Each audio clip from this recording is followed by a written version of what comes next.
Yo estoy convencido que estamos en esta vida para crecer y para fructificar, para dar fruto, no solo para comernos todo lo que se nos antoja, todo lo que encontramos en nuestro camino, pero para desarrollarnos.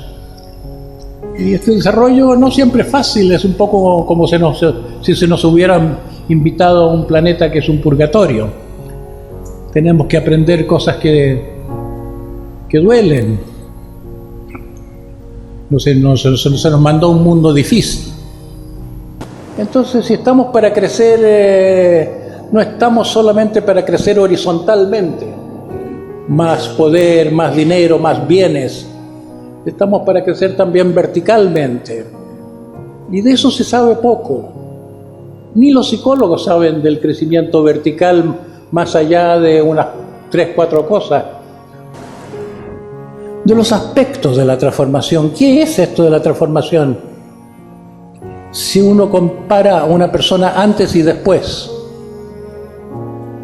¿qué gana una persona con la transformación? Eso diría el mundo empresarial, si uno quiere venderles transformación a los... ¿Qué ganamos con eso? ¿Sirve para la producción o no? Bueno, lo primero es que la transformación es un paso de una relativa inconsciencia a una mayor conciencia. En la salud mental una persona es feliz porque está queriendo algo o alguien o algo, está dando amor, o más de una clase de amor en realidad, está funcionando amorosamente y eso se vive como si lo que se necesitara es recibir amor. Las orugas comen mucho, son muy voraces. La mayor parte de las personas, porque les faltó amor en la infancia, se quedan pegadas en lo que se llama oralidad en el psicoanálisis. Somos como unos caníbales enmascarados que decimos para mí.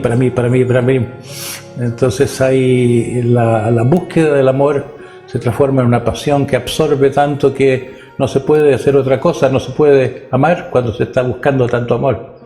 ¿Quiénes somos? Depende del lenguaje que uno habla. Hay un libro de Alan Watts que a mí me gustó mucho cuando apareció, El arte de ser Dios, más o menos se llamaba The Art of Godmanship. Y decía, si una persona en nuestro medio dice soy Dios, se lo mete en un manicomio, pero si alguien en la India dice soy Dios, hay una cultura al respecto, tal que la gente le dice, felicitaciones, por fin te diste cuenta. Cuando en el budismo se habla del no yo, eso quiere decir que los seres separadamente no tienen un ser. El ser radica en el todo. Todo está unido a todo lo demás. Yo soy parte de la tierra, yo soy parte del agua, yo soy parte de cadenas causales que pasan a través de mí, y cada uno de nosotros somos como momentos y así como momentos en que las nubes toman ciertas formas. Ya no soy el buscador sediento que estaba haciendo esfuerzos por crecer más rápido. Llegó un momento que mis esfuerzos de tantos años empezaron a dar fruto. En el budismo se habla de una fase de fruición del camino. Cada vez nos tornamos más en esclavos de una fuerza de producción, de trabajo, que nos va esclavizando en cierto modo y deshumanizando. El olvido de nosotros mismos es al mismo tiempo el resultado y algo que permite que vaya empeorando la situación. Es como que perdemos el punto de referencia, que es el sentido del vivir. A mí me ha gustado mucho la imagen de que estamos viviendo en una habitación solamente de una casa que tiene muchas, dentro de nuestras mentes, que nos vamos transformando en seres tan racionales que incluso ese nombre que nos hemos puesto como especie de Homo sapiens sapiens parece traducir una cierta arrogancia que tenemos de ser inteligentes ante todo, como si la inteligencia que fuera lo que más cuenta en el mundo. Y la inteligencia que tenemos es más que nada una inteligencia práctica, tecnológica, que adora a la ciencia, pero hemos perdido la inteligencia que los antiguos llamaban sabiduría. Y es necesario tener una actitud de más aceptación del dolor. Un dolor que sirve. Hay dolor inútil en la vida, hay bastante dolor inútil, pero también hay un dolor útil, que es como un dolor del crecimiento. Yo muchas veces le he preguntado a grupos de personas qué es lo que más le ha servido en la vida, y las cosas dolorosas, las frustraciones, las pérdidas, la muerte de otros, generalmente son despertadores.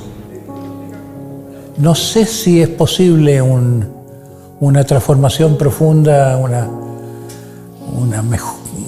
sí, transformación es la palabra, sin pasar por alguna pena, no solo la desencadenante, sino que los esfuerzos mismos, algún sacrificio. Y yo digo que para que eso no falle, para que pueda ser posible eso de ama al prójimo como a ti mismo, habría que aprender a amarse a sí mismo, porque la gente ignora que se odia a sí misma, se desprecia a sí misma, se tiraniza a sí misma. La gente tiene muy mala relación con sí misma y no lo sabe porque hay una peste de ignorancia que se manifiesta en una total ignorancia de eso que Sócrates predicaba como lo más importante de la vida, que es conocerse a sí mismo. Si uno no se conoce a sí mismo, no sabe lo que pasa por dentro y no hay necesidad de arreglar nada. Así que entre las competencias existenciales yo incluyo esos tres amores: el amor a uno mismo, el precepto cristiano, pero con el autoconocimiento y diversas formas del autoconocimiento, como saber lo que a uno le pasa momento a momento, poder estar en el aquí y ahora, o el autoconocimiento que es armar el rompecabezas de la vida, entender la propia vida, entender las relaciones humanas, entender la propia personalidad. Y otras cosas también, como la libertad y el desapego, sin los cuales no hay sabiduría. La ciencia está muy sobrevalorada, diría hoy.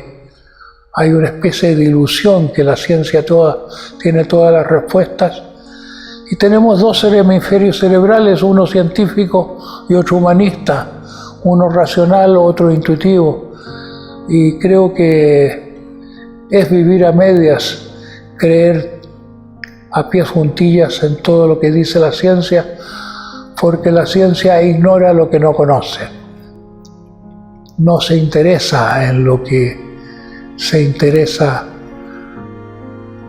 esa parte de nosotros que llamamos intuición y que a veces se traduce en fe.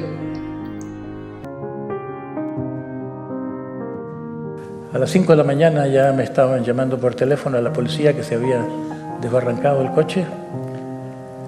Y tuve como le decía, bueno, nunca he llorado de esa manera en mi vida, de día en día, hasta un cierto momento en que comprendía algo que me transformó la situación completamente y me sentí más como en presencia de mi hijo, como si de ahí en adelante me acompañase en forma con una cercanía, una intimidad que no había tenido mientras vivía. Había conocido yo a este maestro espiritual llamado Óscar Ichazo, de quien me hablaban como un hombre que venía de la misteriosa escuela, y en respuesta a mis dudas me dice: te voy a mandar al desierto a hacer un retiro de 40 días. Es una técnica muy vieja, pero que muy poco conocida, y yo he visto que tú eres una persona apta para hacer este proceso.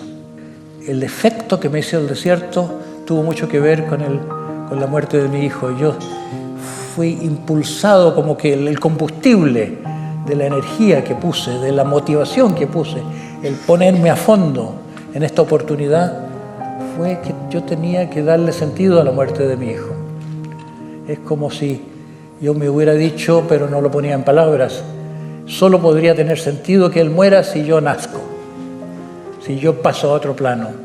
Entonces tendría sentido su muerte para esto, como si hubiera venido él a la vida durante 11 años para después irse, como que me hubiera hecho el regalo de partirme el corazón, abrirme al amor como no había sentido mientras vivía, porque lo quería, pero lo quería como normalmente, no cuando ya no estaba ahí. Es como que fue como que si mi llanto era en parte el habérmelo perdido durante su vida, como si no haber sabido amarlo suficientemente, como que no tenía yo esa capacidad de amor que me la dio el impacto de su muerte. Yo fui una persona muy poco cariñosa, poco expresiva, poco viva, hasta que se me murió mi hijo. Era un buscador, pero no tenía mucha capacidad amorosa.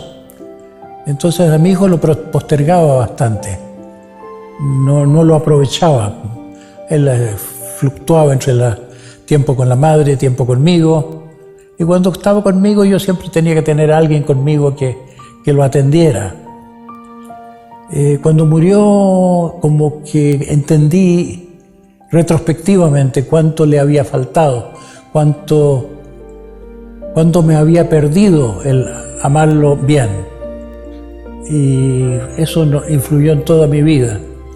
Había la idea como que que el sentido de su muerte, el único sentido que le podía encontrar a su muerte, es que hubiera sido para despertarme. Como que si hubiera venido con una misión de aparecer en mi vida y como un cometa y despertarme. Y me producía un poco culpa eso. Como muy egoísta esa perspectiva. No la puedo juzgar ya. Lo que me decía yo es, a mí me toca hacer mi parte. Si yo este impulso lo honro continuando por este camino, bueno, si esto es un comienzo, si esto tendrá sentido. Para mí fue un gran motor darle sentido a la muerte de mi hijo, llenando de sentido la vida mía.